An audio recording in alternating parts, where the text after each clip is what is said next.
Et nous, on considère que l'abeille est libre et que ce n'est pas un animal domestique. Des circonstances météorologiques qui sont de plus en plus difficiles, des incidences d'assèchement, de sécheresse, de la bonne surprise du frelon asiatique. On a eu la disparition des abeilles, on ne sait pas d'où ça venait. Et avec des traitements chimiques, ils ne parlent que de quantité produite et non pas de vie. Vous avez des abeilles qui habitent là, en colonie, qui a choisi d'habiter ici. Donc elle a choisi d'habiter ici. Donc on la laisse.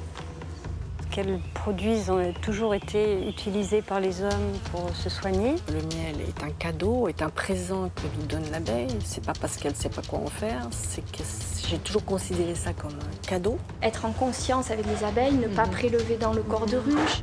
Or, en fait, les abeilles qui sont moins agressives quand on les attaque avec de la fumée, avec des traitements chimiques, parce que c'est le cas quand même beaucoup des apiculteurs, ben c'est des abeilles faibles qui ne sont pas des abeilles, qui ne sont pas libres et qui ne vont pas se défendre, donc ils vont s'affaiblir de plus en plus sur le plan immunitaire et c'est un cercle vicieux. On a le varroa. C'est le petit acarien qui est là. Les abeilles ont du mal à extraire justement ce parasite.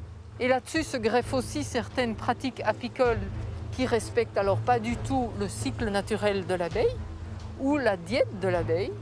Et du coup, ça affaiblit encore son système. On sait que tous ces produits toxiques s'accumulent dans la cire.